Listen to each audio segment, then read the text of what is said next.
지난 주일부터 어제까지 2박 3일간 우리 중고등부 여름 수련회를 하나님의 은혜 중에 잘 마쳤습니다. 우리 교우들이 기도 많이 해주셔서 정말 감사를 드립니다.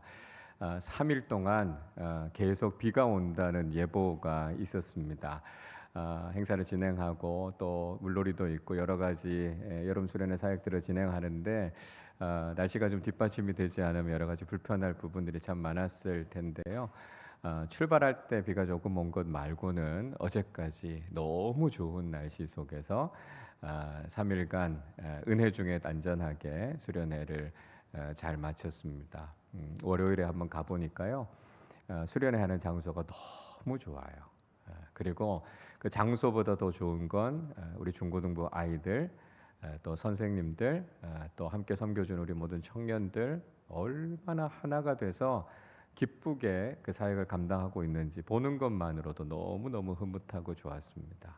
그리고 정말 하이라이트는 저녁 집회 때 말씀 듣고 서로를 위해서 기도하고 하는 시간들이 얼마나 은혜로웠는지 자정을 넘어까지 그렇게 뜨겁게 기도했다고 합니다. 우리 아이들이 너무 큰 은혜를 경험했고 기도하는 시간이 짧다고 느껴졌을 정도로 우리 아이들이 하나님의 은혜를 고백하고 또 경험하는 귀한 시간이었습니다. 은혜 중에 우리 중고등부 수련회 잘 마치게 된 것 하나님 앞에 감사드리고 다시 한번 우리 기도해 주신 우리 교우들께 감사를 드립니다. 이제 금요일부터는 우리 초등부 여름 성경학교가 주일까지 또 진행이 되고요. 우리 청년부 수련회를 앞두고 있습니다. 우리가 할 수 있는 가장 중요한 것 기도하는 거예요.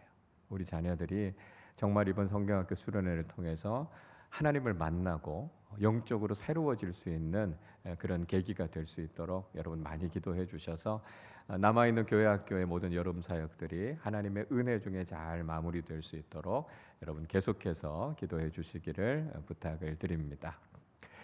우리가 지난주에 함께 살펴봤던 것처럼 야곱은 자신의 인생에서 가장 기쁜 일을 경험하게 됐습니다. 죽은 줄 알았던 요셉이 살아 있었고요. 그리고 애굽 땅에서 총리가 됐다라고 하는 소식 정말 믿기지 않을 만큼 기쁜 소식이었습니다. 요셉은 바로의 수레를 야곱에게 보내서 얼른 이 수레를 타고 애굽으로 내려오십시오. 그렇게 아버지와 가족들을 초대했습니다. 뭐 인간적으로 주저하거나 고민할 게 뭐가 있었겠습니까? 뭐 다른 사람들 같으면 만사를 다 제쳐놓고 당장이라도 요셉을 만나기 위해서 애굽으로 내려가지 않았겠습니까? 그런데요, 야곱의 행동은 일반적으로 우리가 생각하는 것과는 좀 달랐습니다. 자, 그 차이가 무엇인지, 그 이유가 무엇인지에 대해서 우리는 한번 생각해 봐야 되겠습니다. 야곱이 애굽으로 내려가기 전에 가장 먼저 했던 일이 무엇이었을까요? 자, 우리 1절 말씀을 한 번 더 같이 읽겠습니다. 이스라엘이 모든 소유를 이끌고 떠나 부엘세바에 이르러 그의 아버지 이삭의 하나님께 희생 제사를 드리니.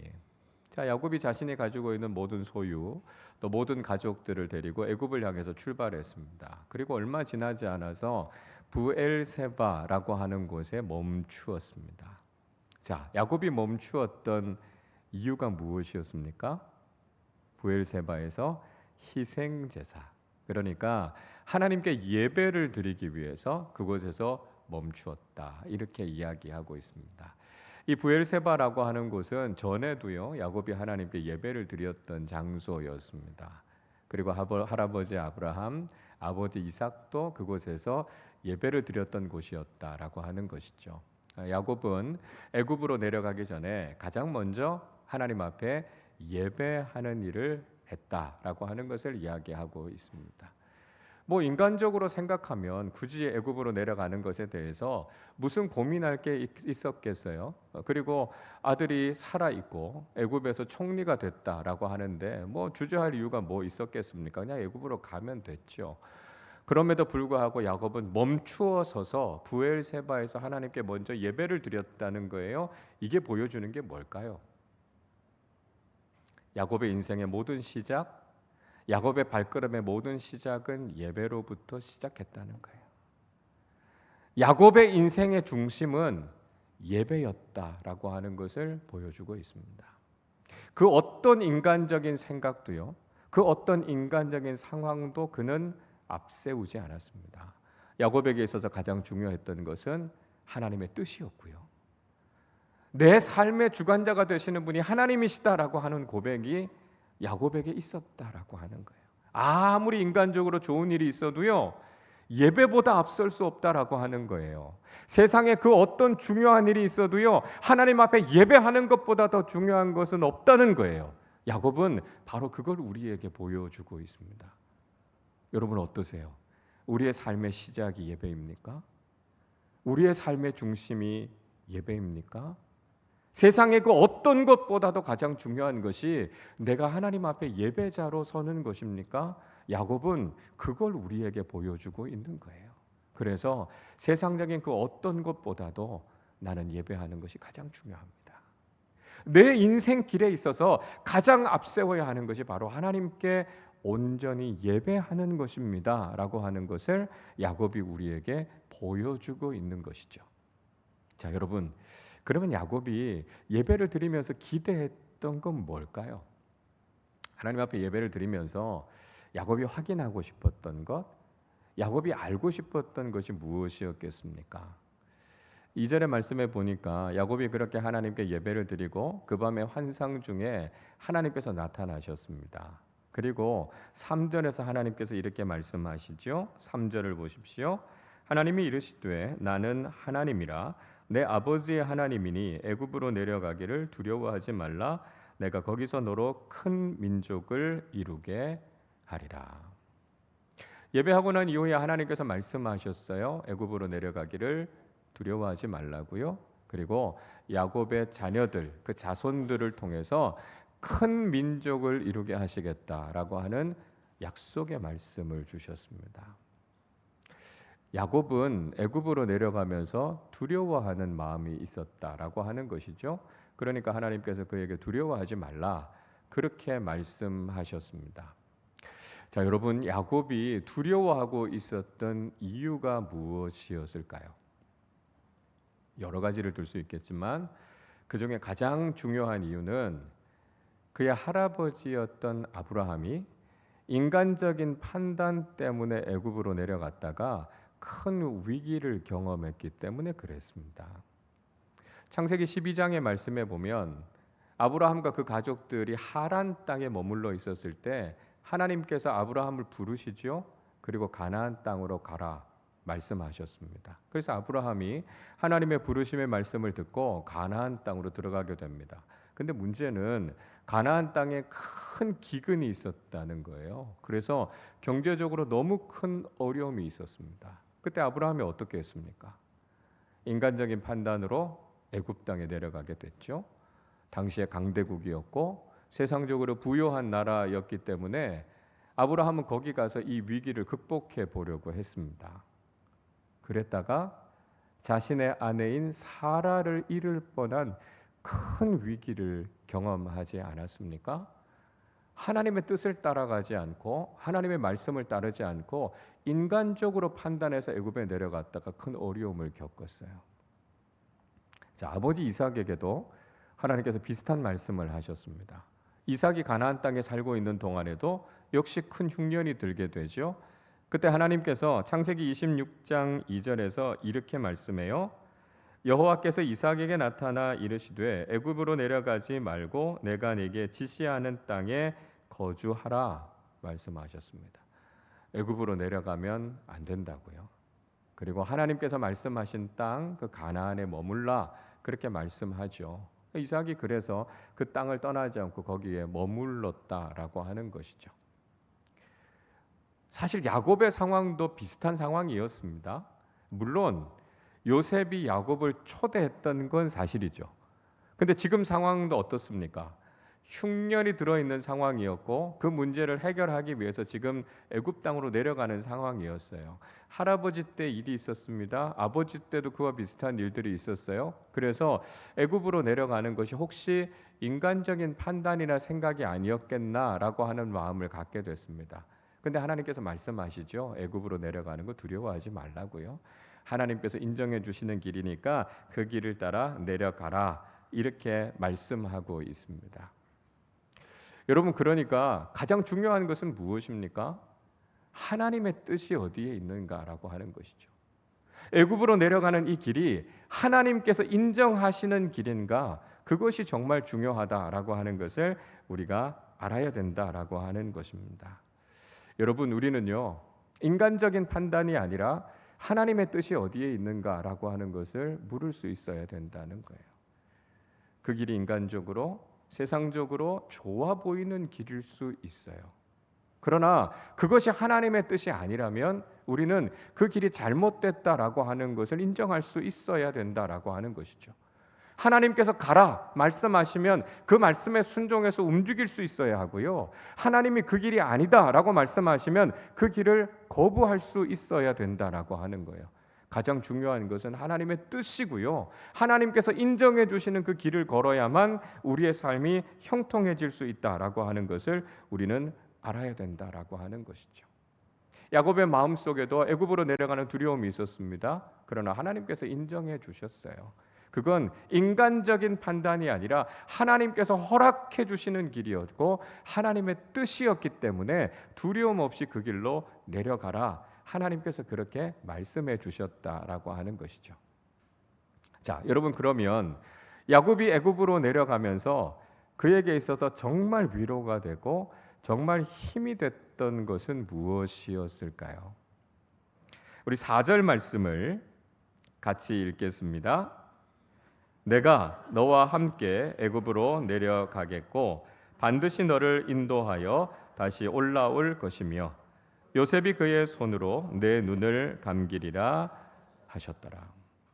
자, 하나님께서는 애굽으로 내려가는 길을 허락해 주셨을 뿐만 아니라 또 한 가지의 중요한 약속을 해 주셨어요. 그건 하나님께서 야곱과 함께 가시겠다는 것이었습니다. 그뿐만이 아니라 그를 다시 데리고 가나안 땅으로 돌아오게 하시겠다라고 말씀하고 있습니다. 여러분, 이 약속이 무슨 약속이죠? 임마누엘의 약속이라는 거예요. 애굽으로 내려가는 길에 그냥 하나님께서 야곱만 보내시는 것이 아니라 하나님께서 함께 계시겠다는 거예요. 그러니까 두려워하지 말고 나와 함께 가자 말씀하고 있는 것입니다. 그러니까 하나님께서 함께 가시는 길이라면 야곱은 두려워할 이유가 없었어요. 주저할 이유가 없었어요. 그래서 하나님과 함께 동행하는 임마누엘의 길을 걸어가게 됐다라고 하는 것이죠. 여러분, 이것이 이 세상을 살아가는 우리에게 있어서 굉장히 중요한 약속이 된다는 거예요. 우리에게 주신 가장 중요한 축복과 약속이 무엇입니까? 임마누엘의 축복이라는 거예요. 우리가 어디에 있든지, 우리가 어디로 가든지 가장 중요한 것은 하나님께서 나와 함께 하시는가라고 하는 것을 확인하는 거예요. 그게 세상적으로 아무리 좋아 보여도요, 그것이 인간적으로 아무리 매력적인 삶이라 할지라도 하나님이 함께 하시지 않으면 그건 올바른 삶이 아니라는 거예요. 어떠한 상황 가운데 있을지라도 주님 나와 함께 하시면 내가 있는 그곳이 바로 천국이 되는 것이고요, 하나님의 임재하심을 경험하는 것이 바로 올바른 믿음의 삶이다라고 하는 것을 우린 고백할 수 있어야 된다는 것이죠. 여러분, 이 임마누엘의 약속이 바로 예수님께서 우리에게 주신 가장 중요한 약속 아닙니까? 예수님께서 인간의 몸을 입으시고 이 땅에 오시면서 우리에게 무슨 말씀을 하셨습니까? 마태복음 1장 23절에서 이렇게 말씀하지요. 보라, 처녀가 잉태하여 아들을 낳을 것이요 그의 이름은 임마누엘이라 하리라 하셨으니 이를 번역한즉 하나님이 우리와 함께 계시다 함이라 말씀하십니다. 마태는요, 이사야 선지자의 말씀을 인용하면서 예수님의 성육신의 사건이 어떤 의미가 있다고 말씀합니까? 임마누엘, 하나님께서 우리 가운데 오셔서 우리와 함께 하시는 사건이다라고 하는 것을 이야기하고 있습니다. 그러니까 이 임마누엘의 약속이 바로 우리의 구원의 시작이 됐다는 거예요. 우리가 어떻게 구원받았습니까? 하나님께서 인간의 몸을 입고 우리와 함께 하심으로 우리가 구원자이신 예수 그리스도를 만났다라고 하는 것이 우리의 구원의 출발이라는 거예요. 예수님께서 승천하시면서도 똑같은 약속을 하시지 않았습니까? 마태복음 28장 20절에서 이렇게 말씀합니다. 내가 너희에게 분부한 모든 것을 가르쳐 지키게 하라. 볼지어다 내가 세상 끝날까지 너희와 항상 함께 있으리라 하시니라. 예수님께서 이 땅에 오실 때도 임마누엘의 약속으로 오셨고요. 예수님께서 승천하시면서도 우리에게 남겨주신 약속이 바로 임마누엘의 약속이었습니다. 아니, 예수님께서 이제 이 세상을 떠나실 텐데 어떻게 우리와 항상 함께 하실 수 있습니까? 이 말씀하시고 열흘 후에 예수의 영이신 성령께서 초대교회 가운데 임재하셔서 우리와 늘 함께 하신다는 그 약속을 이루어 주시지 않으셨습니까? 그러니까 주님께서 우리에게 주신 가장 중요한 약속이 바로 이 임마누엘의 약속, 우리와 함께 하신다라고 하는 약속인 것을 우리가 확인하게 되는 것이죠. 자, 야곱은 이렇게 임마누엘의 약속을 확인하고 애굽으로 내려가게 됐습니다. 애굽이 세상적으로 좋은 나라여서 내려간 게 아니었어요. 물론 아들인 요셉이 총리가 돼서 야곱과 그 가족을 초대했기 때문에 내려가는 길이었지만 야곱이 선택한 것은 세상적인 기준이 아니었습니다. 가장 중요한 것은 하나님의 뜻이 무엇인가였고요. 그 길이 정말 하나님께서 함께 하시는 길인가, 그게 중요했다는 거예요. 야곱은 그것을 확인하고 애굽으로 내려갔습니다. 자신의 많은 가족들을 데리고 자신이 가지고 있는 모든 소유들을 가지고 내려가게 됐습니다. 요셉을 다시 만난다라고 하는 설레는 마음이 있었겠죠. 애굽으로 많은 가족들을 데리고 먼 길을 이동해야 되니까 여러 가지 걱정하고 생각해야 될 것들도 있었을 겁니다. 애굽으로 내려가는 길이 아무리 멀다 할지라도, 애굽에서 그 어떤 삶이 기다리고 있다 할지라도 야곱의 마음에 안심이 되고 확신이 됐던 것은 하나님께서 함께하고 계신다라고 하는 확신이었습니다. 여러분, 그렇습니다. 우리가 인생을 살아가는 동안에 우리는 어떤 기준을 가지고 삶을 살아야 하겠습니까? 우리의 눈에 보기에 세상적으로 좋은 것이라고 해서 우리가 덥석 그걸 선택하는 것이 아니라 우리도 먼저 멈추어 서서 하나님 앞에 예배할 수 있어야 된다는 거예요. 무엇이 하나님의 뜻인지, 무엇이 하나님께서 기뻐하시는 것인지 예배하며 하나님의 뜻을 구하는 사람들이 되어야 한다는 것이죠. 그리고 바로 그 길이 우리의 그 모든 삶 속에 하나님께서 함께 하시는가라고 하는 이 임마누엘의 약속과 축복을 확인하는 사람들이 되어야 된다는 것입니다. 여러분, 우리 인생의 가장 큰 복은 임마누엘의 복입니다. 하나님께서 우리와 함께 하신다라고 하는 것보다 더 놀라운 축복은 없다는 거예요. 그래서 우리의 삶의 자리에, 우리가 걸어가는 인생의 길에 우리 주님께서 함께 하시는 임마누엘의 축복을 누리며 살아가는 우리 모두가 되시기를 주님의 이름으로 축복합니다. 자, 야곱은요 그렇게 가족들을 데리고 애굽으로 내려가고 있습니다. 애굽으로 내려갔던 야곱의 가족들이 얼마나 됐을까요? 우리가 8절부터 27절까지의 말씀을 읽지는 않았습니다만 이 말씀 속에는 애굽으로 내려간 야곱의 가족들 이름이 쭉 소개되고 있어요. 그리고 27절에서는 이렇게 말씀합니다. 애굽에서 요셉이 낳은 아들은 2명이니 야곱의 집 사람으로 애굽에 이른 자가 모두 70명이었더라. 이렇게 말씀합니다. 자, 애굽에 내려간 야곱의 가족들이 70명이었다. 이렇게 소개하고 있습니다. 자, 그런데 그 명단 중에는 요셉의 부부가 있었고요. 요셉의 2 아들이 있었으니까 실제로 가나안에서부터 출발해서 애굽으로 내려간 사람들은 총 66명이었습니다. 자, 야곱이 66명의 가족들을 데리고 고센 땅에 들어가게 됐어요. 그리고 유다를 먼저 요셉에게 보내서 우리가 이제 고센 땅에 도착했다라고 하는 것을 요셉에게 알리게 되죠. 그리고 요셉도 아버지를 만나기 위해서 고센 땅으로 오게 됩니다. 29절을 보십시오. 요셉이 그의 수레를 갖추고 고센으로 올라가서 그의 아버지 이스라엘을 맞으며 그에게 보이고 그의 목을 어긋맞춰 안고 얼마 동안 울매 이렇게 이야기합니다. 요셉이 자기의 수레를 타고 고센 땅에 도착한 아버지를 만나기 위해서 갑니다. 그리고 아버지를 만났을 때 얼마나 기뻤겠어요? 그렇게 꿈에도 그리던 아버지를 만나서 서로 끌어안고 목을 어긋맞추고 그렇게 재회의 기쁨을 같이 나눴습니다. 죽은 줄 알았던 아들의 얼굴을 본 야곱은 뭐 이제 죽어도 여한이 없죠. 30절에서 이렇게 이야기합니다. 이스라엘이 요셉에게 이르되 내가 지금까지 살아 있고 내가 내 얼굴을 보았으니 지금 죽어도 족하도다. 얼마나 기뻤는지 이제는 더 바랄 것이 없다. 야곱이 이야기하고 있습니다. 자, 여기에서 우리는 한 가지 질문을 하게 됩니다. 왜 요셉이 아버지 야곱과 그 가족들을 고센이라고 하는 땅에 살도록 했을까요?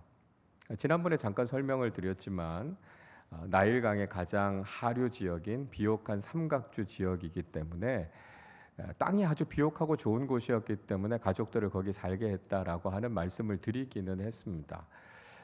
그런데 사실은 요셉이 자신이 살고 있었던 카이로 지역에 이 가족들을 가까이에 살게 할 수도 있었을 거예요. 그러면 사실 더 가까이에서 가족들을 돌볼 수 있지 않았겠습니까? 지금 요셉이 머물고 있었던 이 카이로에서부터 고센까지의 거리는 100km가 넘는 거리였어요. 그러니까 꽤 떨어져 있는 거리죠. 그러니까 좀 더 가까이에 있었으면 아버지 야곱도 자주 볼 수 있었을 것이고 가족들을 돌보는 것도 훨씬 더 용이했을 텐데 왜 이렇게 떨어진 고센 땅에 머물고 있었을까요? 자, 요셉은요 가족들을 다 만나고 난 이후에 자신이 바로 왕에게 가서 이런 이야기를 할 것이고 또 가족들이 바로 왕에게 가서 이렇게 이야기하라 하는 것을 일러 주었습니다. 가족들에 대해서 이렇게 소개하겠다는 거예요. 32절을 보세요. 그들은 목자들이라 목축하는 사람들이므로 그들의 양과 소와 모든 소유를 이끌고 왔나이다 하리니 이야기합니다. 그러니까 요셉이 자신의 가족들에 대해서 이렇게 소개하겠다는 거예요. 우리 가족들은 대대로 목축업을 해왔던 사람들입니다. 이렇게 소개하겠다는 거죠. 그리고 나중에 이 야곱과 그 가족들이 바로 앞에 섰을 때 바로가 한 번 더 물을 거라는 거예요. 당신들 뭐 하는 사람들이에요? 당신들 직업이 뭡니까? 이렇게 물을 거라는 것이죠. 자, 34절 말씀 우리 같이 읽어보겠습니다. 당신들은 이르기를 주의 종들은 어렸을 때부터 지금까지 목축하는 자들이온데 우리와 우리 선조가 다 그러하니이다 하소서. 애굽 사람은 다 목축을 가증히 여기나니 당신들이 고센 땅에 살게 되리이다. 야곱의 가족들이 바로에게 우리는 대대로 목축을 해왔던 사람들입니다. 이렇게 대답을 할 거라는 거예요. 그런데 문제는 뭐였습니까? 애굽 사람들이 목축업을 가증하게 여긴다 그렇게 이야기하고 있습니다. 이 가증하다라고 하는 히브리어 단어 타아브라고 하는 말은 몹시 싫어하는 걸 이야기해요. 상종하기를 꺼려한다 그런 의미를 가지고 있습니다. 애굽 사람들이 목축하는 걸 왜 이렇게 가증하게 여겼을까요? 그 이유는 애굽이 섬기는 신과 관련이 있습니다. 애굽은 특별히 짐승들을 우상으로 많이 섬겼고요. 그 중에 특별히 소를 거룩하게 생각했습니다. 그래서 애굽 사람이 섬기는 신 중에 이 아피스라고 하는 신이요, 소의 형상을 가지고 있는 신이었습니다. 근데 이 목축업을 하는 사람들은 자신들이 거룩하게 생각하는 소나 가축 같은 것들을 막 죽이는 일을 했으니까요. 그게 꺼려졌던 거예요. 그러니까 자신이 섬기는 신을 감히 죽이는 이런 사람들하고는 우리가 상종할 수가 없다. 이렇게 생각하고 있었던 거죠. 그리고 애굽에 살고 있었던 사람들은 이 나일강의 풍부한 수량을 바탕으로 해서 그 농경 사회를 이루고 있었습니다. 그러니까 농사를 짓는 사람들은 사실 굉장히 안정적인 삶을 살잖아요. 좀 온순한 삶을 산다는 거죠. 근데 목축을 하는 사람들은 막 짐승을 잡고 죽이고 하니까 되게 거친 삶을 사는 거예요. 그러니까 우리가 저런 거친 사람들하고 교류하지 않겠다라고 하는 거예요. 그래서 실제로 당시에 애굽 사람들은 이 목축하는 사람들과 혼인을 하지 않았다고 그럽니다. 그리고 자신들의 신전에서 찬배하는 것도 금지시켰다라고 하는 것이죠. 그러니까 이 사람들을 가증하게 여겨서 우리와는 좀 떨어진 곳에 있어라 해서 고센 땅에 머물게 됐다는 거예요. 자, 이 결과를 통해서 야곱과 그 가족들이 얻게 됐던 게 무엇이었을까요? 야곱의 가족들은요, 비록 애굽에 내려오기는 했지만 그들이 애굽의 잘못된 문화와 종교에 의해서 영향을 받지 않았다는 거예요. 애굽 땅에 들어와서 살고 있었지만 애굽 사람들과는 구별된 삶을 살았다는 거예요. 애굽의 우상들, 애굽의 문화에 물들지 않고요. 그들이 히브리인으로서의 정체성, 그리고 여호와 하나님을 지키는, 섬기는 신앙을 잘 지키는 신앙인들로 살 수 있었다라고 하는 거죠. 비록 가뭄 때문에, 비록 양식의 문제 때문에 애굽 땅에 오기는 했지만 그 땅 속에서도 고센에서 구별된 삶을 살았다라고 하는 것이죠. 여러분, 이것이 세상 속에서 살아가는 우리의 삶의 모습이 되어야 된다라고 하는 것입니다. 우리는 세상 속에서 부름 받아서 하나님의 자녀들이 됐어요. 그래서 우리는 구별된 그리스도인으로 살아야 합니다. 그렇다고 해서 우리가 세상과 완전히 분리가 돼서 산속에 들어가거나 격리된 상태에서 살아가는 것이 아니다라고 하는 거예요. 우리는 여전히 세상 속에서 많은 사람들 가운데서 살아가고 있습니다. 그러나 우리가 세상에 동화되거나 세상과 타협하면서 살아가는 것이 아니라 그리스도인답게 구별된 삶을 살아갈 수 있어야 된다는 것이죠. 세상 속에 있지만 세상의 영향을 받으면서 살아가는 것이 아니라 하나님 섬기는 신앙을 가지고 그리스도인다운 정체성을 지키면서 살아야 된다는 거예요. 악한 세상을 살아가고 있지만 세상이 감히 넘볼 수 없는 정결한 그리스도인의 삶을 살아야 된다는 것이죠. 그렇게 그리스도인의 정체성을 지키면서 살아야 되는 것이 바로 우리의 삶이 되어야 된다라고 하는 것을 우리가 깨달아야 된다는 것입니다. 여러분, 그렇게 살아가기 위해서는요, 우리에게 특별한 지혜가 필요해요. 우리가 믿음을 지키면서 살아간다라고 하는 것은 그냥 세상에 부딪히면서 세상 사람들과 다투면서 그렇게 살아가는 게 아닙니다. 물론 본질적으로는 우리가 영적인 싸움을 해야 될 때는 우리가 타협해서는 안 되죠. 영적인 싸움을 하면서 살아야 됩니다. 그러나 상당히 많은 경우에는요, 하나님께서 우리에게 주시는 지혜를 가지고 우리의 믿음을 지키면서 살아가는 것이 우리의 모습이어야 한다는 것이죠. 그 대표적인 사람이 누구였습니까? 다니엘이었습니다. 다니엘은 바벨론의 포로로 잡혀가게 되죠. 그리고 그는 바벨론의 왕궁에서 특별한 교육을 받게 됩니다. 왕의 은혜를 입어서 왕이 주는 음식을 먹으면서 살아가게 됐어요. 근데 문제는 왕이 주는 음식, 특별히 고기를 먹는다라고 하는 것이 유대인으로서의 자기의 정체성과 신앙을 해치는 일이었다라고 하는 것이죠. 왜냐하면 당시에 유통되던 모든 고기는 다 신전에 들어갔다가 나오는 것이었기 때문에 유대인들이 그 고기를 먹는다라고 하는 것은 자신을 부정하게 하는 일이었다라고 하는 것이죠. 그래서 다니엘이 그 음식을 먹지 않기 위해서 단식 투쟁을 했습니까? 그걸 가지고 계속해서 사람들과 부딪히고 다투면서 그런 트러블을 일으키면서 살았습니까? 그렇게 하지 않았어요. 다니엘은 자신을 관리하는 환관장이었던 아스부나스에게 한 가지 제안을 하게 됩니다. 다니엘서 1장 12절 13절은 이렇게 말씀해요. 청하오니 당신의 종들을 열흘 동안 시험하여 채식을 주어 먹게 하고 물을 주어 마시게 한 후에 당신 앞에서 우리의 얼굴과 왕의 음식을 먹는 소년들의 얼굴을 비교하여 보아서 당신이 보는 대로 종들에게 행하소서. 이렇게 이야기합니다. 열흘 동안 테스트를 하자는 거예요.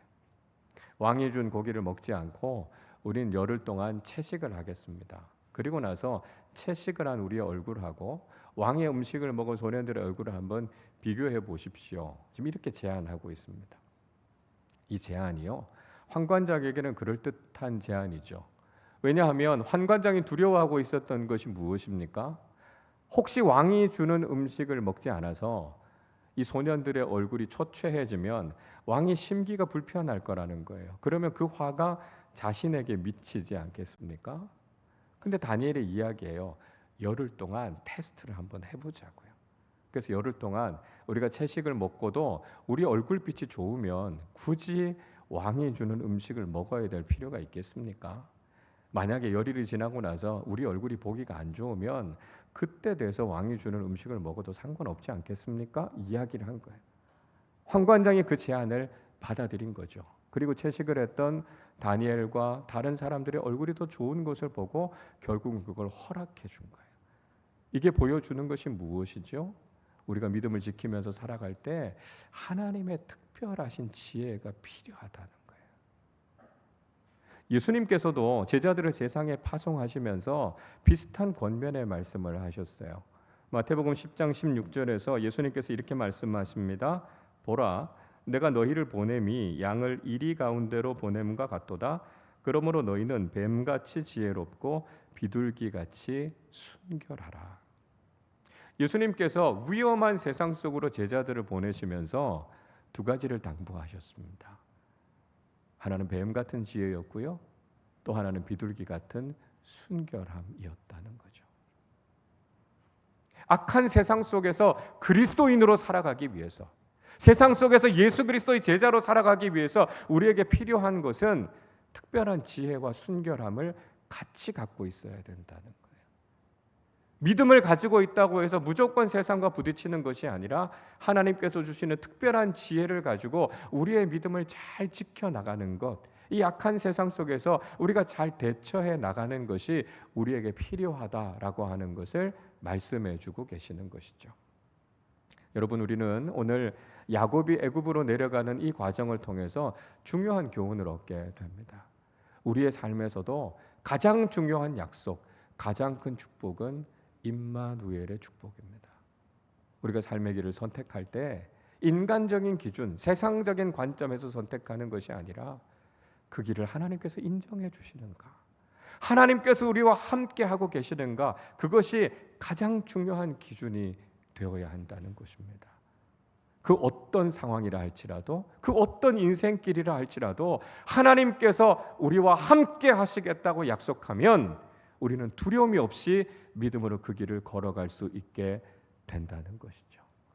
이 세상을 살아가는 동안 우리는 하나님의 사람답게 구별된 삶을 살아야 합니다. 세상 속에서 살아가지만 세상과는 구별된 그리스도인들이 되어야 하고요, 세상에 동화되는 것이 아니라 오히려 세상에 선한 영향력을 미치는 사람들이 되어야 한다는 것이죠.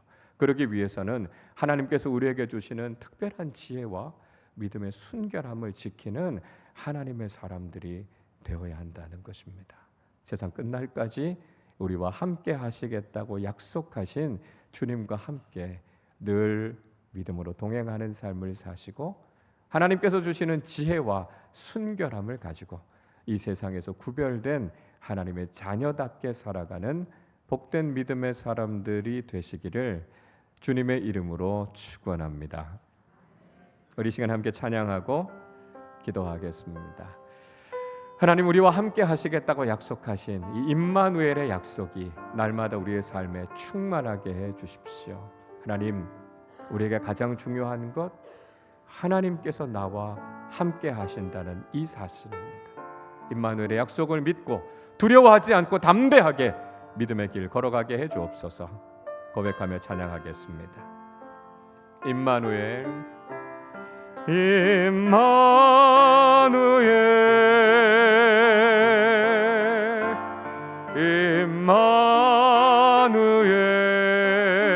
임마누엘, 그 이름은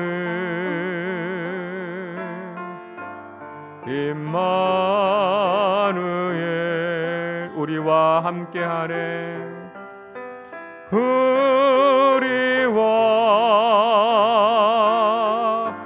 함께하네,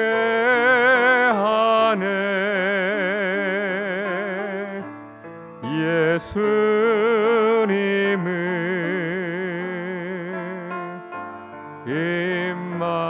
한 번 더 고백합니다. 임마누엘, 그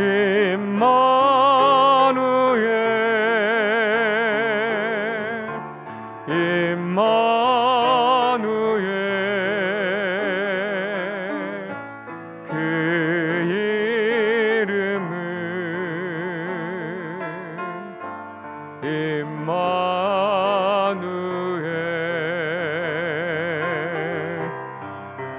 우리와 함께하네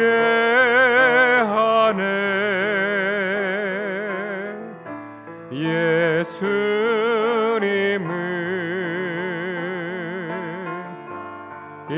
우리 2절로 찬양합니다. 그리스도 그리스도 그리스도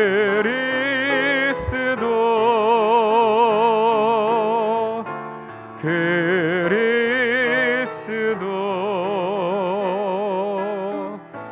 그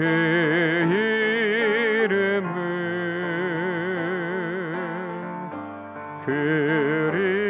우리를 구원하신 우리를 구원하신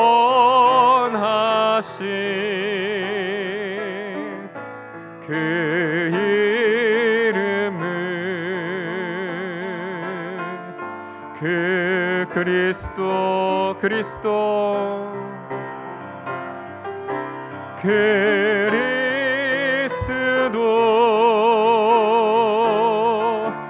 그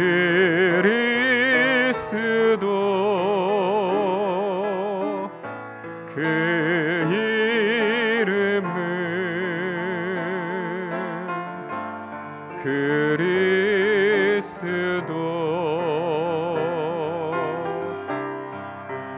우리를 구원하신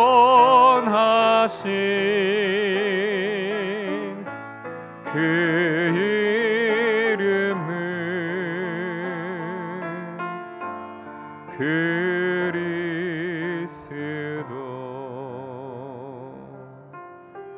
우리 시간에 함께 기도하겠습니다. 하나님께서 우리에게 주신 가장 놀라운 축복과 가장 큰 약속은 임마누엘입니다.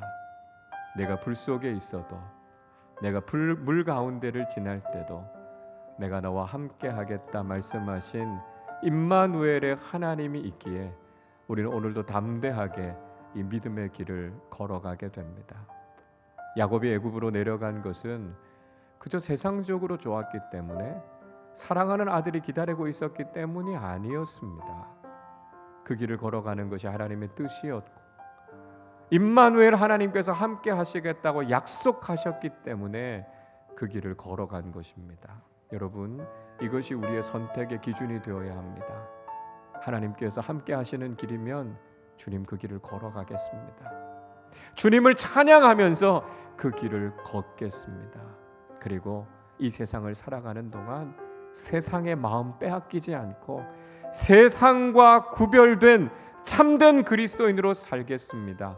그 고백 담아 살아가게 해달라고 우리 말씀을 생각하며 함께 합심으로 기도하겠습니다.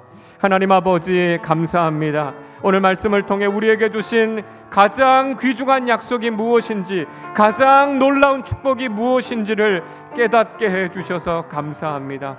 하나님께서 세상 끝날까지 우리와 함께 하시겠다 약속하신 임마누엘의 약속을 붙잡고 이 믿음의 길을 걸어가게 하여 주시옵소서. 하나님, 우리가 걸어가는 이 길이 세상적으로 편안한 길이기 때문에, 인간적으로 매력적인 삶이기 때문에 우리가 이 길을 선택하는 것이 아니라 이 길을 걸어가는 것이 하나님의 뜻이고, 이 길에 하나님께서 함께 동행하시겠다고 말씀하셨기에 담대하게 믿음의 길을 걸어가는 하나님의 사람들이 되게 하여 주시옵소서. 우리가 어디에 있든지, 우리가 어떤 길을 걸어가든지 하나님과 늘 동행하는 삶 살게 하여 주시고, 그 믿음의 길을 걸어갈 때 비로소 우리가 형통한 삶, 그리스도인다운 삶을 살아가고 있음을 우리가 다시 한번 깨닫게 하여 주시옵소서. 야곱과 그 가족들이 애굽 땅에 내려가서도 고센 땅에 구별되게 살았던 것처럼 하나님, 세상 속을 살아가지만 세상과는 구별된 그리스도인으로 살아가게 하여 주시옵소서. 세상에 타협하지 않게 하시고,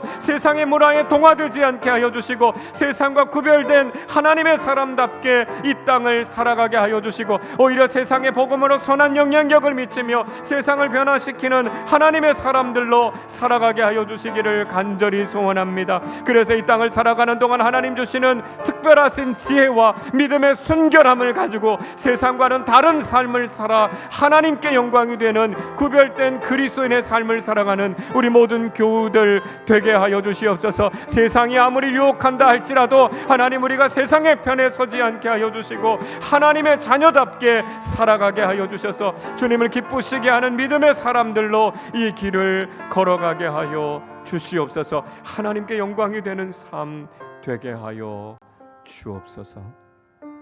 하나님 아버지, 감사합니다. 우리를 선택하시고 구원하여 주셔서 세상 속에서 구별된 그리스도인으로 살아가게 하심을 감사합니다. 야곱이 애굽으로 내려가는 길을 선택했을 때 그저 세상적으로 좋아 보여서 아들이 기다리고 있어서 그 길을 걸어갔던 것이 아니라 그것이 하나님의 뜻이었고, 임마누엘, 하나님께서 함께 하시겠다고 약속하신 길이었기 때문에 믿음으로 그 길을 나설 수 있었습니다. 하나님, 우리가 이 땅을 살아가는 동안 무엇이 하나님의 뜻인지 예배를 통해 하나님 앞에 묻게 하여 주시고, 임마누엘, 우리와 동행하시는 하나님과 함께 담대히 믿음의 길을 걸어가는 우리 모든 교우들 되게 하여 주시옵소서. 세상 속에서 살아가지만 세상과 구별된 그리스도인으로 살게 하여 주옵소서. 애굽의 문화와 종교에 동화되지 않았던 야곱과 그 가족들처럼 이 세상에 살아가지만 세상과 타협하지 않게 하여 주시고, 오직 복음을 따라 세상과 구별된 삶을 살아 하나님을 기쁘시게 하며 하나님께 영광이 되는 하나님의 자녀답게 살아가는 우리 모두의 삶이 되게 하여 주시옵소서. 감사드리며 우리 주님 예수 그리스도의 이름으로 기도하옵나이다. 아멘.